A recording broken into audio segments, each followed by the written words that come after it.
So let's get started with our first presenter, Vince. You're up. Thanks, everybody. I will attempt to share and let's make this work. Okay. So it's a pleasure to be here. I hope everyone can hear me. And uh, I'm going to start my presentation with a little bit of background about me and then get right into the content. You need to know who I am in order to take any of this information or guidance as credible. And I look forward to hearing some really good questions later. So the topic I'm focusing on is the importance of upfront strategy development and how that is absolutely, from my experience, critical to being able to actually deliver. And it's often skipped over, rushed over, and just assumed.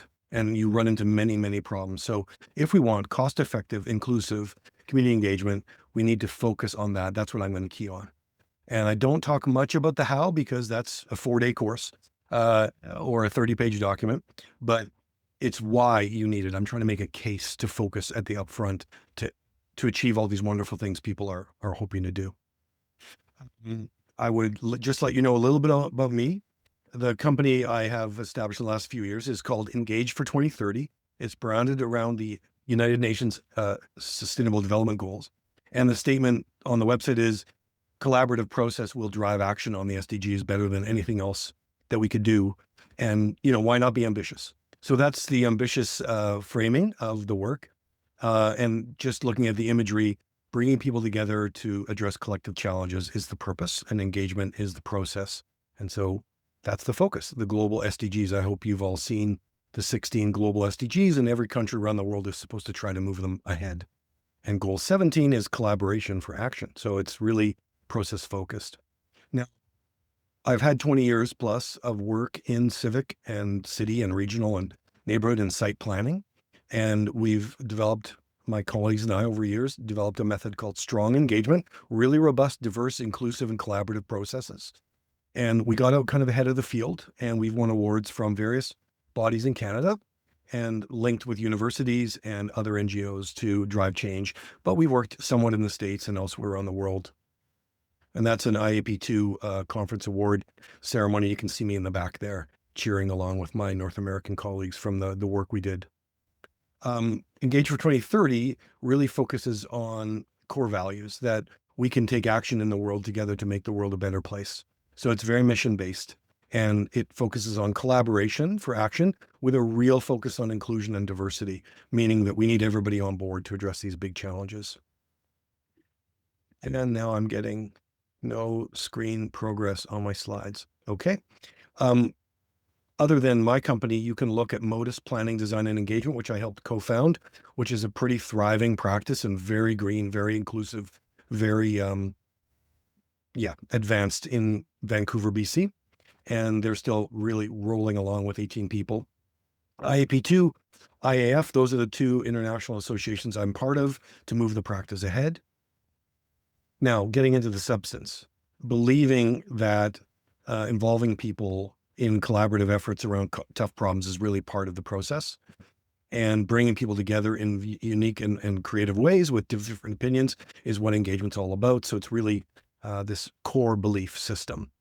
And my company offers meetings, strategies, and the organizational development work that needs to go into helping your clients actually do it. So they might say it, but there's a lot of internal stuff that has to be done. So that's the bulk of the background. What is engagement? How do you define it? And I think it's nice to show a bunch of different tools, but strong engagement is our model, and it means productively, meaningfully involving more and more diverse people and their ideas and assets in discussion, decision-making, and action. So that's a clear, crisp statement of the purpose. And then we have another definition from Tamarack Institute about people working together to create and realize bold visions. And essentially, early, meaningful, diverse, and ongoing engagement is really the description of an effective engagement approach. So that's the ethic and the value. And I've lost the arrow forward again. I keep losing the arrow forward. I don't know why. I can't move the arrow forward. Looks like it's on the bottom under figuring things out together, dots. Yes, it is. And I moved something to cover it. Thank you. So again, strategy. The Simon Sinek quote, start with why. So strategy starts with why, not how. How comes later. How is unbelievable. How is a toolkit. Some of the people on this panel are going to show you amazing hows. We need to start with a statement of why. I believe, and I'm speaking to planners at the APA, as participatory planners, and given the scope of the issues, needs, people, problems, and opportunities, you must really believe in the why, the principles and values of involving people from across your community and their socioeconomic and political and other status. This draws on the philosophy that John Forster put in his book, The Deliberative Practitioner, which says planners are not only technocratic, they are process and dialogue practitioners. Bringing people together around the table to work things out is a core practice of the professional planner. So if you believe that, you can also draw on the principles that come out of the learning organization field, which says that the success of organizations in the modern society is if they can bring forward, harness, and focus the intellectual capital, goodwill resident in their stakeholders and community members. This is a business quote, but it applies directly to community engagement and planning.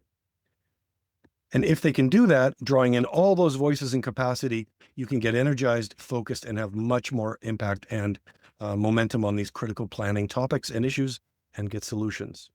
So that's the why. And what I believe around strategy is you have to go through a conversation with your client, internal to your agency, with your community about what you are trying to achieve and why. And again, I'll probably annoy you before you talk about how. This is my key point. What are we trying to achieve? How does success get measured? How will we get there? How will we measure success? And then how will we get there? And what you're seeing is an example, a library system, a new downtown library in the city of Calgary that was a $300 million build. And it kicked off a $1 billion capital plan. Why did they want engagement? Why did they need to bring in a consulting team to bring forward engagement? That conversation was really important in this huge project. And the results are very good in the city. What happened was my client, when we got into the room and actually got down to the bare bones, before we started was, we need political cover for this large investment in a social investment and social infrastructure. We're in Alberta, and Alberta is Texas, for lack of for a crude analogy. Not a lot of money spent on the public space, the public good, the public infrastructure. This is a radical investment of lots of money in a public service or public asset.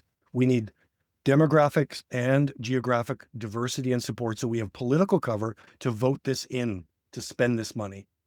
And so that set, and the way we did that was we agreed we would go out across all 14 neighborhoods and get 1,000 people from each neighborhood to weigh in on what are called design priorities in a design brief that will set the direction for the architects who will come in later and build it. So they have an early voice.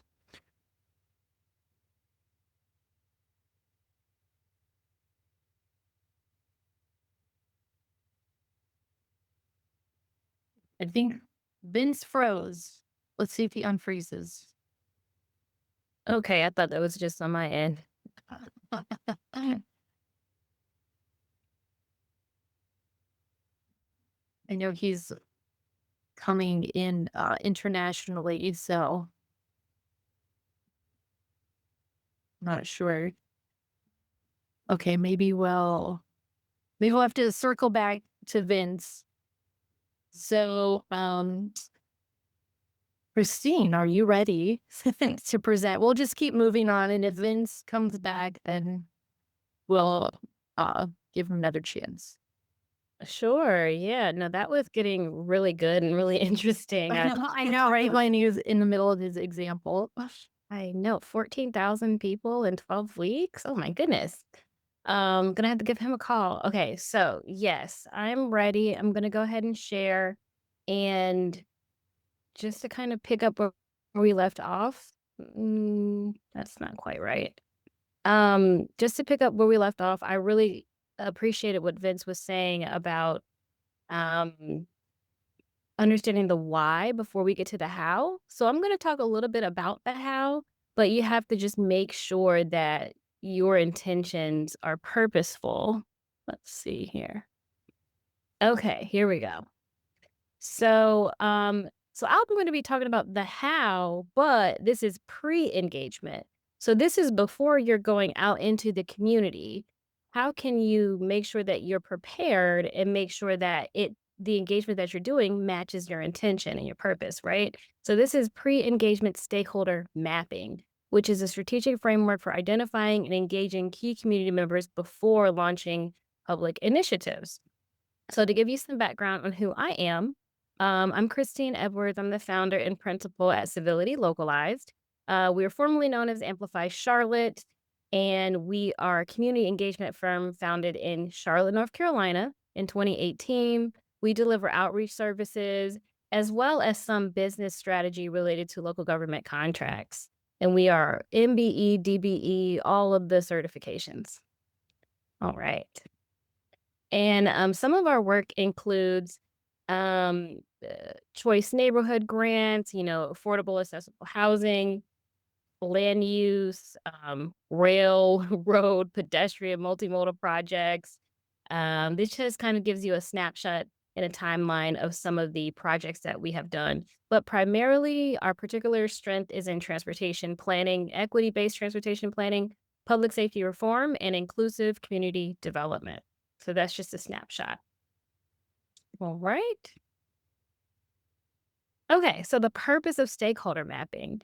How many of y'all have ever been in a situation where you're having a conversation with someone and they ask you your name and you tell them your name and they ask you a follow-up question and then you really get into it because you're enamored by the conversation. Really, people love being asked questions about themselves and just sharing things about themselves. So the more you can dig and understand the community, the better you're prepared when you go out and talk to folks. And people appreciate that, right? Especially when you remember their name. So the purpose of stakeholder mapping is to support upcoming initiatives where the public is going to be contacted and they might have a role in the decision making. Effective mapping ensures inclusive engagement and better decision outcomes and better decision making overall. So you want to know who it is you're going to be talking to. And just to give you a little bit of context, a tool like this, the different questions that I'm getting ready to show you, it can be used by staff. So I don't know who we have in the audience today, but I imagine we have a lot of municipalities, right? We have a lot of practitioners. We have a lot of folks that work in community engagement. But this tool would be used by municipal staff members like people on the front line, police officers, resource officers, folks in the planning area, folks in the communication area, even PIOs, right? So this is going to be a series of questions that you're going to ask and do that research prior to the engagement. Okay. You want to understand your historical context. This is kind of a given, but a brief overview of the area, including those key highlights, issues, significant issues that have come up, and also take note of successful engagements that have happened in the past. What made them successful? And go ahead and jot down the names and contacts of those engagements so you can refer back to them. Mm. Next, who are your key community contacts? Who are the leaders and influencers, including the names, organizations, and contact informations from individuals? Honestly, this is kind of where the digging stops most of the time that I've noticed, working with my clients. They'll say, "Okay, Christine, we need a stakeholder list. We need a list of all the names and organizations in this area or this corridor that might, be invited to our engagement or that might have make a decision on this project." So that's usually where the buck stops is, okay, let's do a list. Let's just name who the influencers are. No, we want to go even deeper. We want to name some of those active organizations and groups with contact information, staff with existing relationships. So that includes staff of your third party consultants, that includes staff of the city, staff of the organizations that you're working with that already have those existing relationships, key community partners, and people that have experience in engaging with these communities. Right. And next, you want to take note of sensitive issues and potential challenges. And this came up earlier in our conversation, right? So it really just depends on where you're at and what the context is, what issues are going to come up.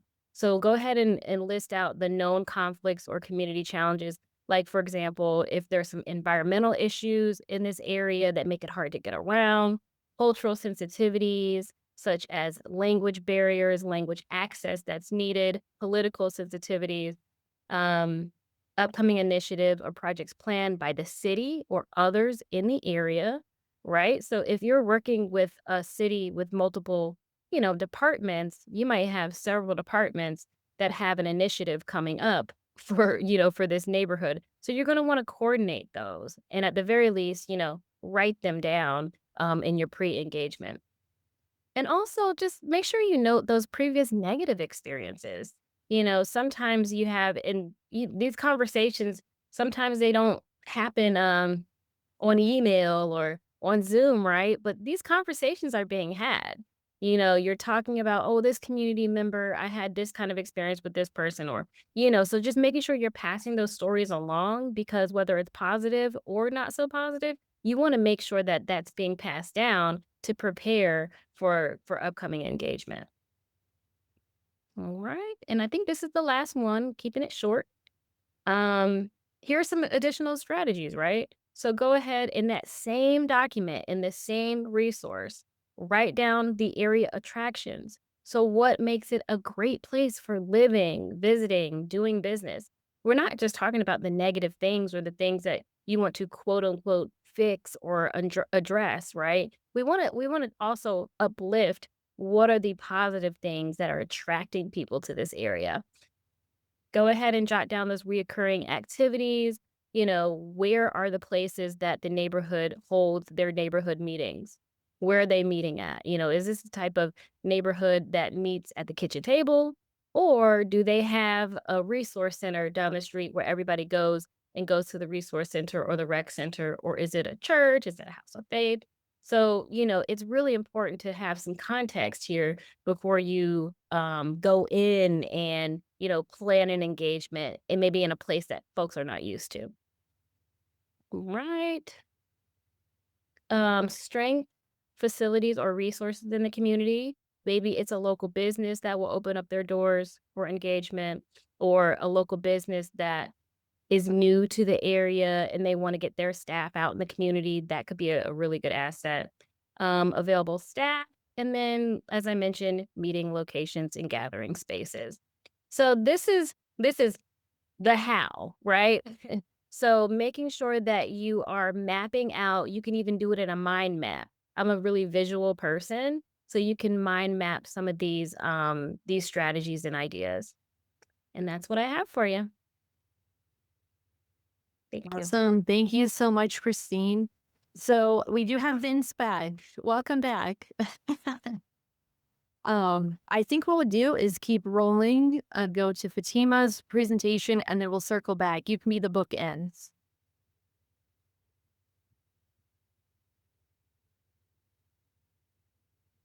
All right, good. I'm your button. Well, first of all, Christine, I loved your presentation. I thought that was really awesome. I loved how tangible it was, and I think it ties in really well to so I will not talk about the listening and kind of grounding process because I think you covered that super well, and that's definitely where, like you said, a lot of times we kind of miss the gun and just ask for those lists and not really embed ourselves in community and find those spots where people are naturally gathering, and that's where like kind of like the anthropologist side of things come in, like where you just observe and tap into what's already happening. So I love that you set the frame for that. I thought that was super helpful. So thank you. And Eleanor, shout out for those resources. Those are really cool. I'm excited to dive with it.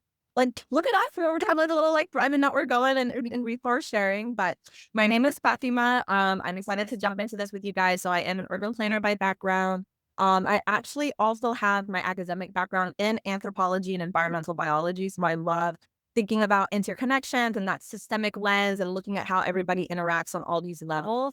But I think in terms of this conversation, we're talking a lot about reaching those like quote hard to reach populations. And I low key hate that term because I don't think, like Christine said, people are not hard to reach. If you just ask a simple question, people are dying for connection. And so I think if we kind of reframe that and understand that it is our systems that are hard to trust and that it's on us to, as practitioners, to really rebuild those connections. So that word is what I really want to focus on for this. And I'm going to speak a little bit more on other things since I saw that a lot of people did speak about our Latino population specifically. So I wasn't gonna go too deep into this slide, but I will because I want to give space to that. So when we're talking about connection, I believe connection is care. It shows someone that you care. Like Christine said, simply asking somebody their name and remembering that is like, oh, I matter. Like, thank you for remembering my name and remembering that I was in this space before and remembering to ask about my kid or my whatever, that is how we show that we care. And it can be all these different ways. And to those of you who said in the Mentimeter, like budgets and constraints and staff time, I'm not gonna front. All of that is valid, but everything that you see on this slide, we did not have a budget for, period. Like this is all outside of the scope. These are things that we wanted to do because we heard that this is what community wanted. Actually, this, and this was just from this past Sunday. Our creative community wanted to do something because June is a poppin' month. We had Pride Month, Juneteenth, and Caribbean Heritage Festival. So they wanted to combine everything. So I was like, do we have a budget? No. Could we get a space from the local church? Okay. Y'all, I'll make the little posts on Instagram, share them out, show up if you want to bring food, sell it. And yes, we have to be scrappy. That is how we're going to be living in this world, especially now. We got to just do the things, with or without the budget and with or without the people, and the people will come. They really do. So they filled up the space. They brought their, artisan artifacts and things to share. We had a compa dance workshop, so everybody was dancing with each other. We had mindfulness, we had performances, and then I want to bring space to this community. So this is in Waimama. This is a rural, mostly migrant worker, mostly like no immigrant community, and we were talking about their space, and they were like, we don't do any festivities. Like our culture is party. Like, can we have a party? Can we do something? And the town's birthday was coming up and they're like, let's throw a parade.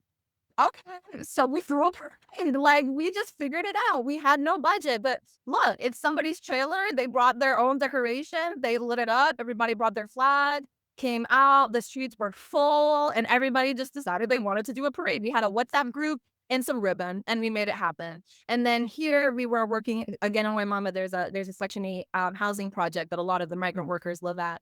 And the kids were like, it's Valentine's Day, but dad's not in the country. And I want to do something nice for mom. I want to do something nice for the community. Okay, can we just set up in the living room really quick of, like the leasing office and just throw a Valentine's Day party and just get some Dollar Tree stickers, and the kids made their own flowers and somebody brought tacos at the end, and then it was a vibe. Like, so I just want to center us with that of like showing that you care does go outside of the scope, and don't let those things stop you from caring, because that's what we need. But I'll leave us there. I wanted to talk a little bit about that to address those things. But to leave you guys with something very tangible and very formal, this is what we call this is our double diamond kind of iterative process. So it comes from the design world. So if you've ever worked with the double diamond, it's kind of where you have your expansive and your contractive moments. So this is what we use. And if it looks like an infinity loop to you, it's because that's on purpose. It is an infinity loop. It's a rinse, wash, and repeat cycle. And it does go beyond our project timelines. I think that's probably one of the other biggest takeaways is that when we're talking about relationship building, I'm still in relationship with the communities that we have worked with, because we don't walk away, when things are done and when the project and you have a plan, you continue building it. So this is what we use. So again, Christine did so well on the listen part. So I think everything that she just said, that's your listen. That's how you ground yourself first in community. And then in that reflection and connection point, that's when you start really pulling the things together. So I always tell people, obviously, if you have the budget, stipend is option A. If you can offer any sort of financial benefit to the people who are participating in your processes, especially if they're in like focus groups or these really intense engagement opportunities. But if not, give somebody a ride, connect them to some resources. Like what is something that you can do to really open up that space?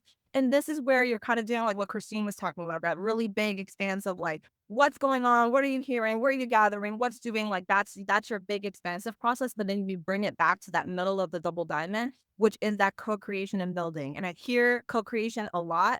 Co-creation means from the beginning. That means the questions that are being asked are being told to you by the people in the community. These are the questions that we want answered. The plan itself is being co-written. The data is being collected. They're co-analyzing it with you. They're telling you how do they want their stories to be told back to the community. It is not you as the consultant, you as the public municipal staff. It is on the community to have that control. And when they do, your plan is officially off the shelf. It's officially in the hands of whoever's going to be championing that further. So in that co-creation part, you bring it back down, but then you open it back again to that co-creation of action and accountability. So always making sure, okay, if we are going to do X, Y, or Z, this is who's responsible. Here's the timeline so that we can go back and cultivate that sustainability to rinse and repeat it back to the listening and double check. Yo, is this what you wanted? You said this, is this okay? And this is what it looks like. So hopefully, I know we'll share all of this stuff with you guys, but this is the process that we use all the time for our engagement effort. And then you're going to hear me say it over and over. Meet people where they are, start with people. These are just some of our people in our community that are cultural bearers, our artist workers, who bring our elders, who bring our people together. And this is meet people where they are. I love our planners, but y'all, we got to stop with the community meetings at the lunchrooms. I understand sometimes our government people, I know that it's part of your scope of work. We can push that. This is why we're, your third party consultants, because we can push it a little bit, but get out of the space. Stop inviting people to your table, and you have to bring the table to them. It's a public table. Anybody's engagement at a public table right now, because that's how we do our work. So this was COVID. This was on a bus stop. This is at the grocery store. These are at people's houses. This is somebody's driveway. They were just kicking in the driveway. Let's go park in the driveway. This is at the school. And so this brings me to my next point of centering our young people. Kids are always left out. I could do a whole presentation on why we need to include youth. And by youth, I mean everybody under 30. You know what I mean? Like it's a broad range, but especially our kids. Like people think I have had Sade is 6 years old. That had changed the trajectory of some project plans because she knew something that the project team did not. Our kids and their lived experience, they experience our community so much more tangibly. They're seeing things that adults in our busy day to day, we don't see, we don't witness, we don't care about. And they know the solutions. We're bounded by timelines and budgets and everything that you guys put in the message. Like, oh, how am I going to do this? Kids thinking about that. They're thinking, okay, we had a mental health issue. Why don't we have a rage room in the community? Why don't we have a therapist in the room? Like these are things that the kids naturally are coming up with solutions for. And I'll stop there because kids are valuable, period. But when you're talking about that quote, hard to reach population, that's usually our working families, right? Like it's very hard to get our working families in the room. Kids are also the answer to that. So I've had multiple projects where I've been working with somebody's kid on a street design. And then mom come the next day, if you could send my street design, Isaiah came home yesterday and he's talking about he did a complete street. What is that? Where do you guys care about this? What is going on? I want to be involved. So getting the kids are like, why is my kid telling me he has to be at an event this Saturday that has a bouncy house? What are you guys doing? Okay, all right, I'll be there. So definitely do not sleep on the kids, involve them. They also are our action givers. I mean, I won't go too much into this, but these are just projects that they themselves have decided to take on. And again, outside of the scope, this is how they were so tired of their park and their community being talked about as blight. So they were like, let's beautify it ourselves. Let's paint it. This is them literally coming up with site plans for a developer. This is them doing a presentation on the urban heat island effect. I mean, there is nothing these kids cannot talk about. So do not underestimate them. And then the last big thing I will tell you is center your artists. Our artists are our blood flow in our community. They are who are our message givers. They are our conveners. They are our narrative strategists. They are our influencers. So, I mean, they are just incredible. These are just like some of the things that we've done with them. Kelly and I have talked a lot about CCFW, which is a fashion week that they wanted to do. You think I wanted to do a fashion week? No, but they wanted to do a fashion week. So we did a fashion week and it was about transportation equity. And we combined dance and we combined fashion. And they're still talking about it to this day and organizing on how to make creative videos and do digital media on promoting transportation equity. These are not words that were naturally in the language of community, but once they gathered to do the creative project and opened it up in a different space, art gets you in more in that receptive space. You're able to talk about things that are normally considered polarizing because you're just connecting to art, right? Art of heart is harmless. You're bringing them in and then add them to your community events. This is an event that we were able with Smart Growth America to pay some of our artists, and they created their own flyers. They had their own like Instagram groups that they were inviting their people to come. They had their own performances. They made it so much more lively, and so many different types of people came to the event because so-and-so was singing or so-and-so was rapping or so-and-so was doing a dance performance. And now you have this mix of people. And yes, always pay the artist. Always pay anybody that you're working with, period. But I'll stop there. I just want to leave you there. Connection starts with you. I think there's so many barriers that we can talk about all day, but I think even if it's just talking to your grocery clerk, as you're checking out your groceries, I think this is what engagement is about, and that it starts here. So stop there. Wow, Fatima, thank you so much. Those are like the most fun community events that I've ever seen. Like, I have to admit that as a planner, I often don't go to events in my own community because they seem pretty boring. So let's not do that to people. I like the inspiration. So Vince, we have a few minutes before we can move on to the Yeah. next section. If you want to go back to yours, Yeah, perfect. I'll be brief, and sorry about the kickoff. And what a fantastic set of strategies and tools and methods that the other two presenters just did. And it's way more dynamic than my boring diagram. But here we go. Back to fundamentals of strategy in an early phase to set up the conditions and the agreement with your client about where to spend money and why, and where to spend time and effort and why. And those tough conversations can lead to all kinds of innovation like that.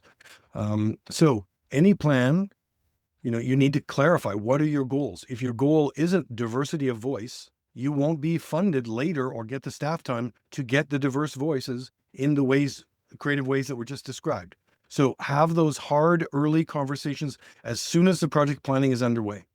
And the way I describe that with my team is a phase 0. So even if there is no strategy phase or there is no pre-phase, enforce one, force it into your project, and talk about in detail again and again with your client, what are you engaging on and why that, and really work through that and explore their meaning and their reason for it, and then connect the who. And there's a dash line again and again. I'll insist, talk about what and who and why and who and what before how.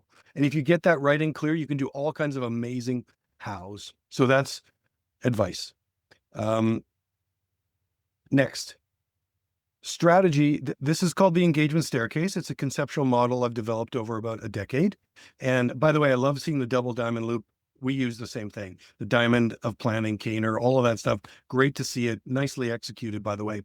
If you look at this engagement staircase, up at the top are people celebrating a successful plan or design and implementing it. But how do you get there? We break it into several phases, and it starts with strategy and preparation, identifying the audiences, the messages, the channels, and the tools for outreach. All of the stuff, the amazing imagery you saw, depends on this first phase. Then you move into raising awareness, shaping the dialogue, bringing people together. Then you do the collaborative work. Then you set direction and write policy, and then you go off and celebrate results.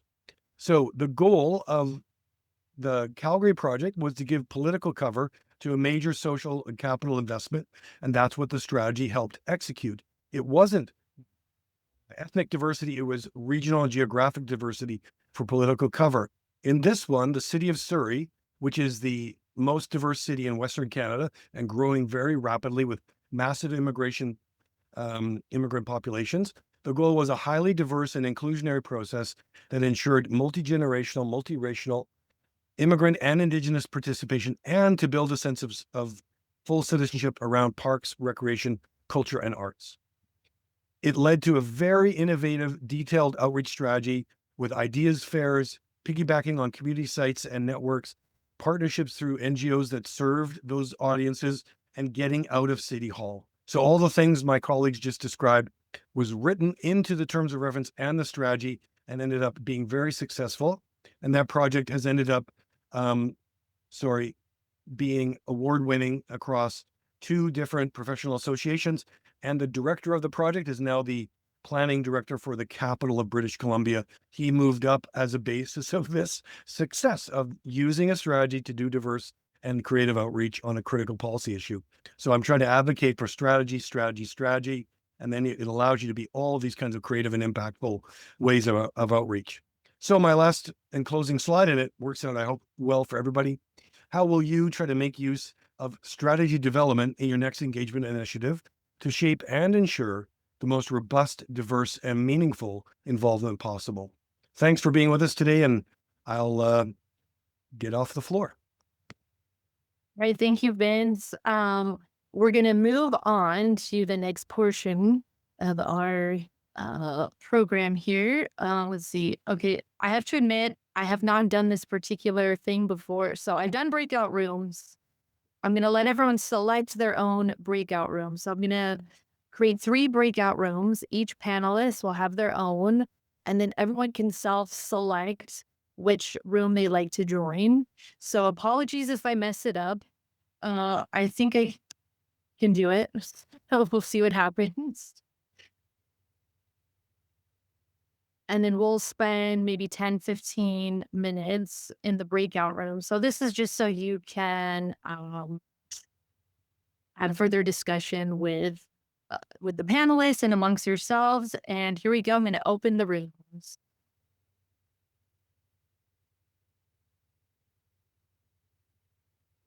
Welcome back. I think it's going to take a minute or two, Kelly. Yeah, you are right. By the way, talking to Kyle, I remember about Conveo. We helped pilot the very earliest phase of Conveo. It's at least 15 years ago where we piloted one of our. Really? Yeah. Oh, funny. Well, we needed it. We needed a tool like that. And when they had it, we were like, yeah, please, let's try it out. So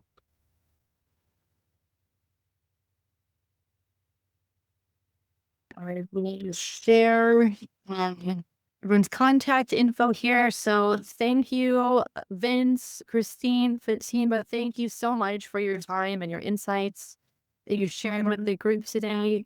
Thank you, everyone, for joining us. I hope it was valuable to you. Everyone's contact info is in the Eventbrite description that you should have seen already, but I'm putting it here as well if you want to screenshot it. And I'll also share this after the meeting.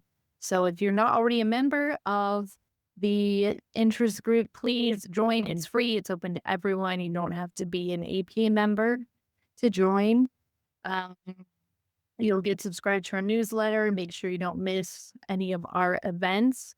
If you have ideas for future events, if you'd like to be a presenter yourself, please reach out. Let us know. This is a peer-driven organization. So thanks again, and everyone have a great rest of your day. Thanks, y'all. Take care. That was awesome. nice job, Kelly. Nice job, Kelly. Thank you. Thank you.